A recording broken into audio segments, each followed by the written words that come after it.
Okay. Good morning. Today we have a great opportunity to hear from someone who's had some unique life experiences, and I just want to do a short introduction, and that is that in what we went through as a state and as a country last week, there's one aspect of the American character that became apparent, and I don't want to say it's uniquely American, but a lot of people, when disaster strikes, be they call firemen in Texas, first responders in Boston, instead of the instinct to run away from danger, there's a lot of Americans that run toward danger in order to see who they can help. Our speaker today, Carl Wilkens, is someone who was in Rwanda doing relief work when the most unspeakable of disasters broke out around him. A genocide began that ultimately claimed the lives of nearly 1 million people. Almost everybody ran from there and got out who could get out. Carl Wilkens, out of a feeling of obligation to various people that he had come to know very well, decided to stay, and in fact was the only American who stayed in Rwanda during the genocide. And in the process was able to help save the lives of hundreds of orphans and other people that he had come to know in Rwanda. So based on that, he now travels the country speaking to groups like ours about how we ourselves can learn to make a difference and make hard decisions in moments of crisis. So without further ado, Mr. Carl Wilkens.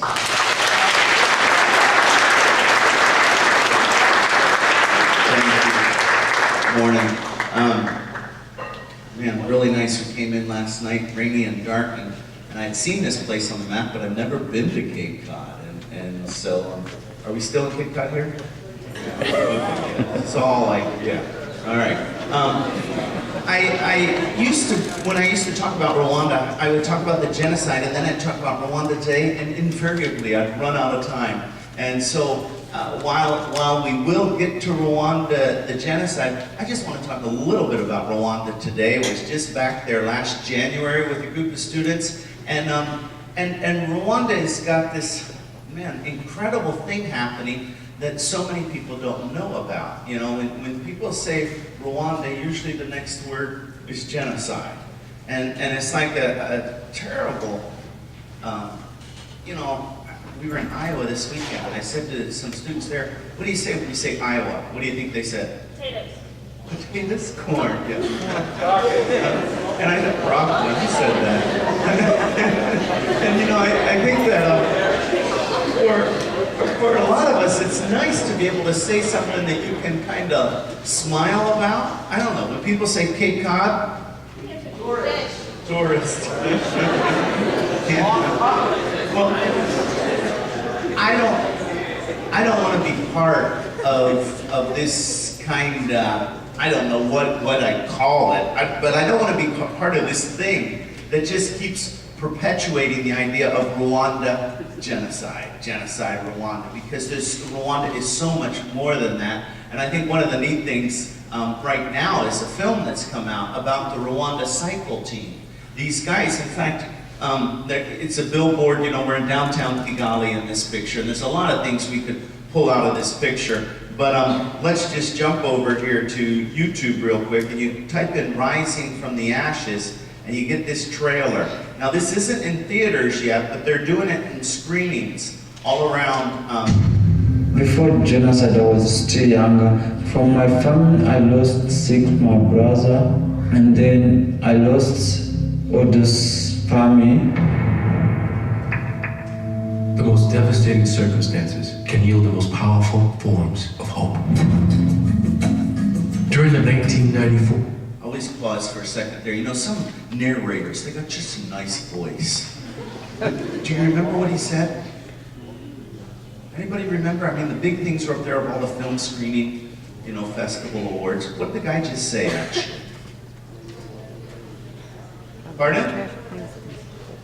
Yeah, but no, out of the most devastating circumstances come, the most powerful forms of hope. And for genocide, many of the cyclists of Team Rwanda are small children.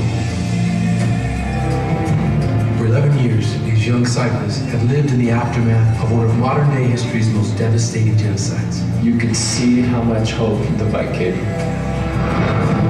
because it was their way out.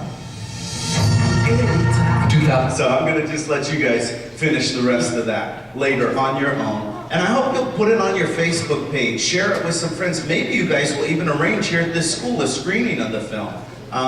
But it's just one of the examples. Oh, and by the way, we're not just talking.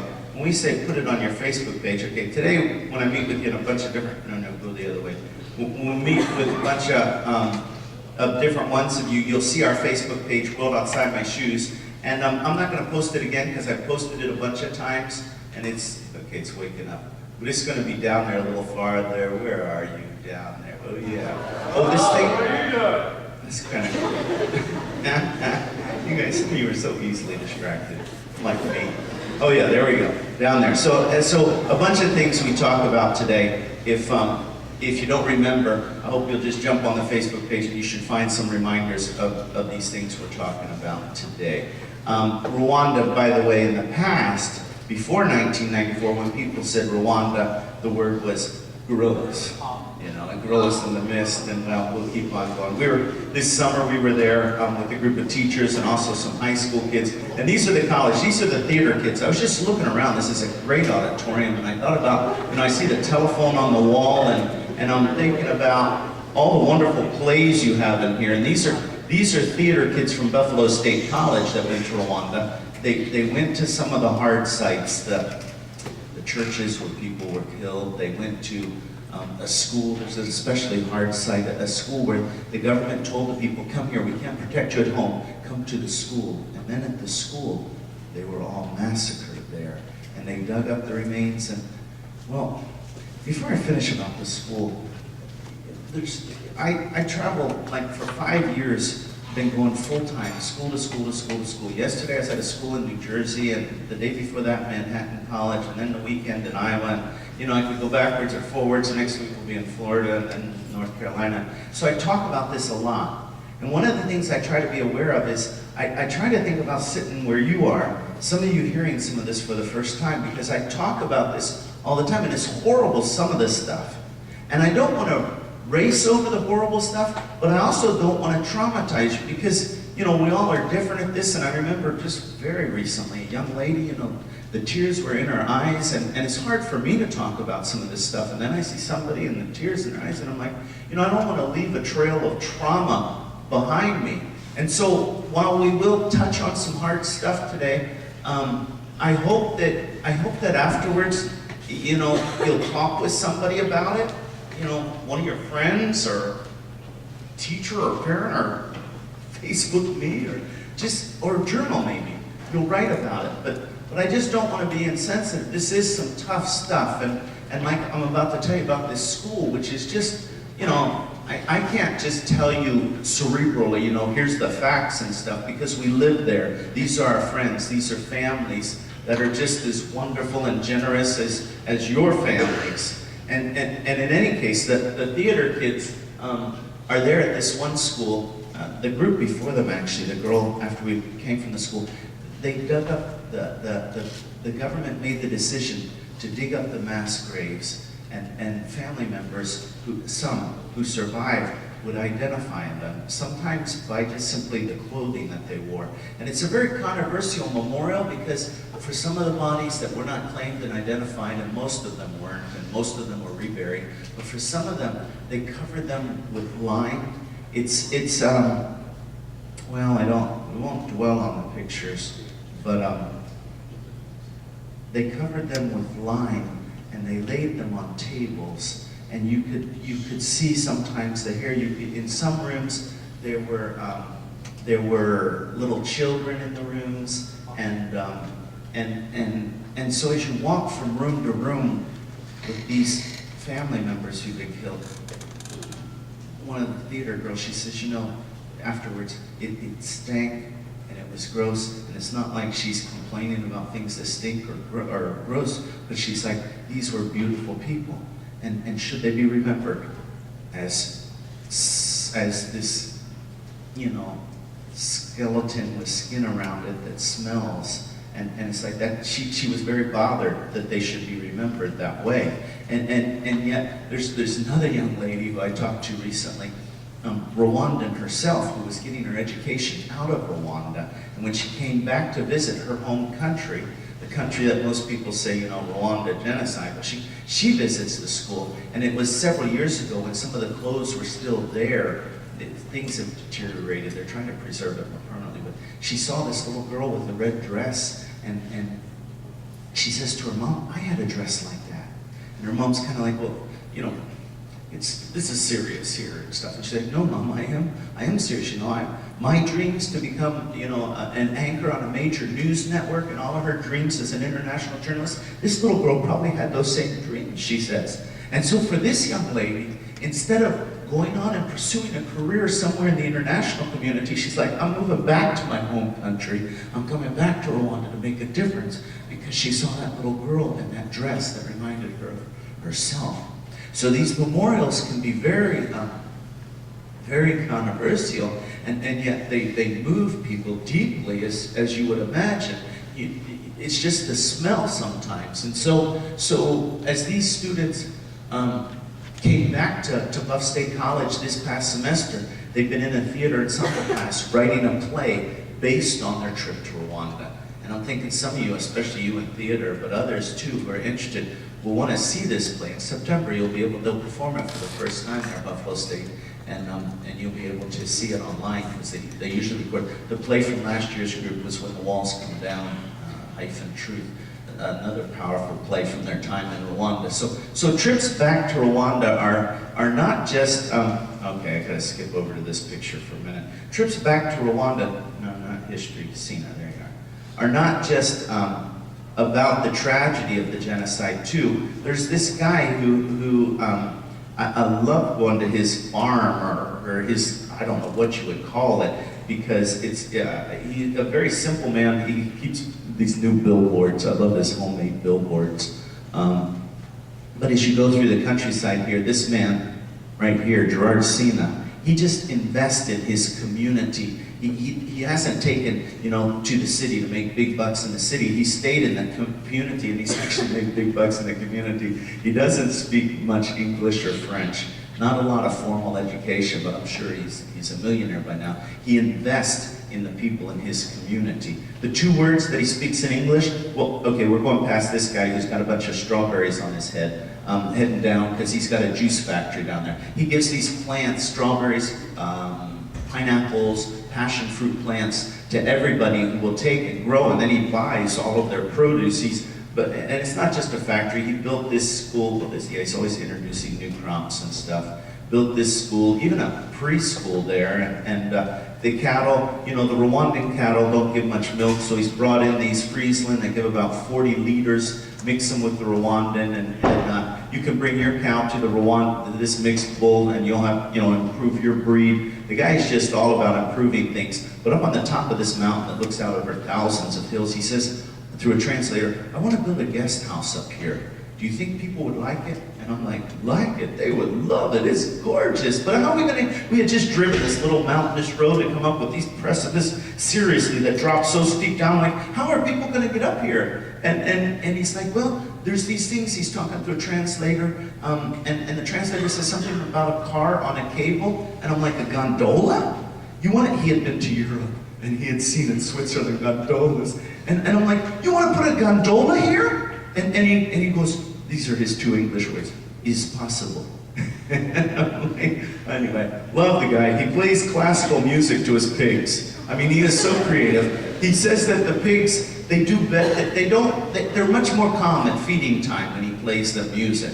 He says, and they don't eat quite as much, but they still put on weight. I think they're not burning calories, snorting and shoving during mealtime. They're just kind of chilling with the music. Anyway, he's a very, very creative man. And so the students, his bakery, and his hot sauce, he's got a hot sauce factory that's really hotter than anything. Anybody who goes there is just really, their smokestacks are burned by his hot sauce.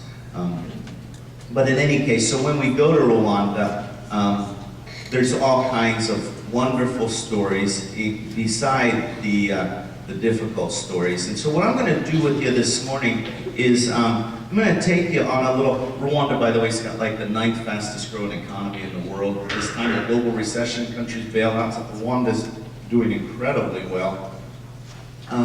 My little dancers, I'm going to save these guys till the end of our time together. Let's do this motorcycle ride.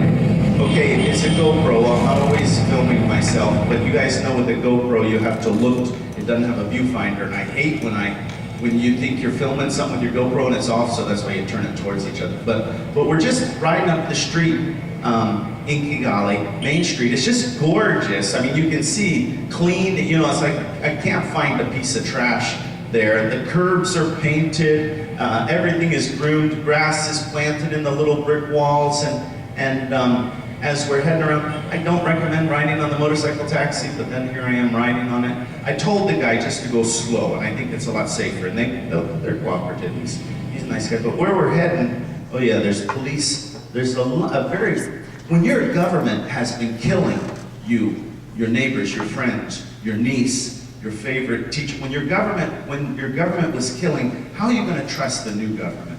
So one of Rwanda's ways is being very visible. And as a result of a real emphasis on security and stability, they got like one of the lowest, if not the lowest crime rate in the world. This city of nearly 2 million, unheard of to have a murder. I mean, you have them occasionally, but a mugging, very rare, you know, and I don't know, we were just in New York City, how many people do you think are killed in New York City every day through violence? We don't even report on it anymore, huh? It doesn't even make the newspapers. And I know New York City is a much bigger city than 2 million, but any American city of 2 million, Rwanda's crime is really low. It's very safe. And what I want to do is, let's skip ahead a little more. We're riding up towards the hotel that was in the movie Hotel Rwanda, the Milkoline Hotel. Any of you guys see that movie, Hotel Rwanda? Okay. And so, yeah, I was just telling him he's a good driver. Anyway, let's go inside this hotel. We'll walk down through the parking lot. I'm going to skip a couple more stories right here, because right here is where I got a pickup truck from the UN during the genocide. It had been stolen, and the UN got it back, and then my Rwandan buddies kept saying, ask them, and I'm like, no, the UN won't give you that truck. You don't know red tape UN. They'll never. Ask them, come on, they're your friends. And so my Rwandan guys, just to get my Rwandan friends off my back, I asked, and the UN gave us the truck. But it's like so many places where go through Kigali especially, there's all these memories from the past. But today you come and there's this beautiful, they remodeled it recently, the hotel. But I'm gonna pause right here at the awning, and we're gonna jump back to 1994. Okay, let's pause right there. And this is a news clip that I found on the internet, French television. Do you all? Do you guys French classes here? So I won't do the whole thing. But anyway, you can see from the date here, this is the 19th of June, 1994. It's the evening news in France, and there's a French diplomat who's visiting Rwanda. They're introducing the characters in Rwanda. This is right in the middle of the genocide. Actually, killing has been going on for April, for May, we're deep into June, and more than 500,000 people have been killed by now, well over that. And so evening news in France, there's a French diplomat visiting. What's going on in Rwanda? They talk, I don't think in France they talked in this thing. It's been a while since I listened to his French, because there's a lot of visuals here I just want to share with you. But they're talking about the Rwandan Patriotic Front, the rebel group they're saying that's fighting the Rwandan government. And in any case, they also, of course, show pictures of the people who have survived what they're calling massacres. You know, they're not using the word genocide in this report. We're showing Rwanda where it is in Africa. And then, yeah, some of the few survivors who have been surviving. And you know, instead of showing soldiers and stuff, and a lot of times it's bombs in towns where you'll see pictures of people in hospitals and stuff. Here, these are people who have been attacked literally by their neighbors. You know, when people say that they didn't know what was happening in Rwanda during the genocide, you can just go back on the internet and pull up all these news clips that were playing all around the world. People knew what was happening at the time. But one of the reasons I pull up this clip isn't just to talk about how everybody knew, or people could know if they wanted to, but I want to just show you the hotel, since some of you saw that movie, and just a little bit of comparison. Here we go. This is an evacuation of some of the people from the hotel. See the awning? They've done some remodeling. So when you look at the picture when I was there last January, the awning comes out much farther now. Instead of this shiny little white vehicle underneath the awning, in 1994 you see this big white UN armored personnel carrier, and you see the UN soldiers standing around the hotel. Now this day there were more soldiers than normal because there's a French diplomat visiting. But my point is, well, several points here. One is that there's this power in presence. And at the hotel, the presence of the UN soldiers, the few that were there, was huge in bringing safety to people. So many times people say, well, when should we use armed force? And it's true that tank is kind of looks like, you know, force there, armed force. But just the presence of the soldiers was just enormous. And okay, I got another little personal reason for showing this video clip, because when I found it on the internet, and here's the French diplomat visiting the orphans at the basement of a church, and I'm watching this thing around, and then all of a sudden, I see pop into the screen, all of a sudden, those are my barrels. Now, most people wouldn't be excited about barrels, but when we'll get into the classroom today, some of the conversation, why Teresa and I stayed.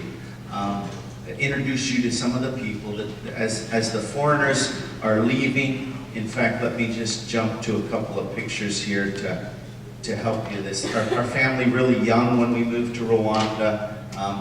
My wife and I, we actually met in high school. She was a junior, I was a senior. She was playing the piano, doing an Elton John impersonation. She's a really good pianist. I'll introduce you to Teresa in a second here.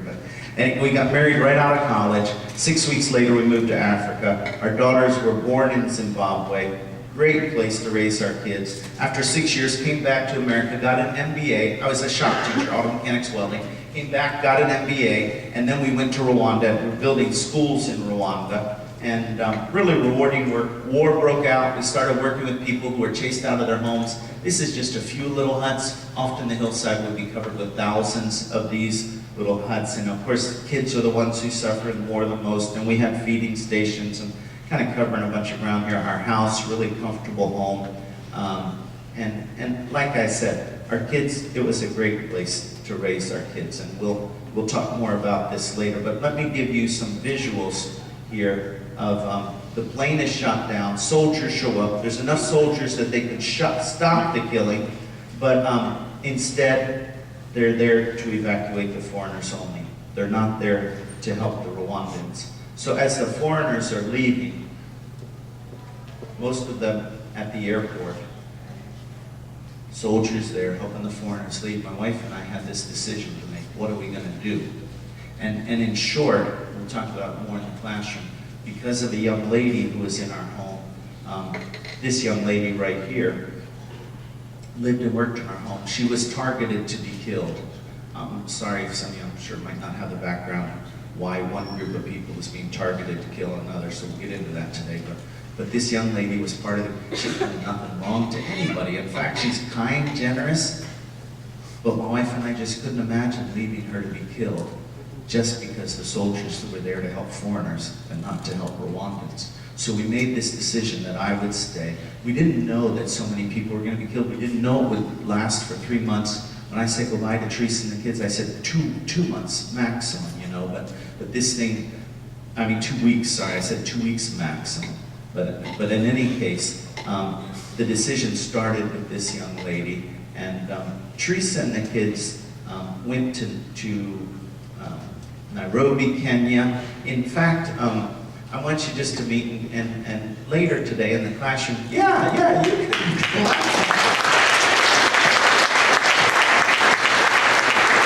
I usually start that. Thanks for beating me. A lot of people don't understand, they focus on me staying, and they don't understand the role of Teresa, taking how much harder her part was than it was for me. But before I jump back to the barrels and stuff there, I'm so excited about my barrels. Just share for a moment, as you were leaving with the kids, Mom and Dad, my parents were visiting, so my dad was driving, but you're going out through roadblocks. What was it like there in the back of the camp? This is the day, the kids always have to tell people, this is the day they fled Rwanda. The kids don't look like they're fleeing from violence, huh? They look like it could be a summer vacation, and that's a huge testament to me, to the security that Teresa was able to communicate to them. It's, moms give you this message, it's going to be all right. But at roadblocks and stuff, what was it like? As we headed out of town, we were stopped probably every other block at a roadblock. And these roadblocks were manned by young guys armed with machetes and big clubs. And some even had grenades in their hands. In fact, one young guy stuck his hand in the window where Carl's parents, I don't know that you mentioned that yet, but his parents had been visiting us, and so as we were leaving, his father was driving the camper. The rest of us were in the back of the camper, and anyway, the young guy stuck his hand in the window with a hand grenade and threatened, and it was just trying to intimidate, I believe, my father-in-law. But the rest of us in the back didn't see anything, which I'm really grateful for, because my kids don't have memories of the horrible things that could be seen outside with the killing that had been already happening. Instead, we did hear the banging on the side of the camper, the rocking sometimes, because they would just try to, I think, intimidate us. Thank you. And even tried the door, which thankfully we were able to lock and no one got in. So Teresa took the kids to Burundi. Burundi got too unstable, and so they then went to Nairobi. And one of the neatest things for me during the whole genocide was every day we got to talk on the radio, and that was the bright spot of my day. In fact, let me do the radio thing for you here. I would get my radio, I hid it in a suitcase full of Barbie doll clothes under a bed in case our house got searched. I thought maybe I'll hide it here. I'd get that radio out, like a ham radio, hook it to a car battery, plug in the antenna, flip the switch, there'd be static, and Teresa, her initials TW, radio talk, that would be Tango Whiskey. Everybody at the embassy used the initials, Echo Victor, and all these different people. So she would call, our house station was 7-6, because we used the radio in our work in Rwanda, that building schools, working in camps. So I would turn on, there'd be static, and I would listen for this really sweet sound, the best part of my day. And through the static, I would hear 7676, this is Tango Whiskey, be copy. And I'd be like, yes, Tango Whiskey, this is 7-6, go ahead. And I know, it's kind of funny, but for me, it just brings back all these great memories of the support and the role that Teresa played. I hope we can unpack some more of that in our classrooms today. But thank you, darling.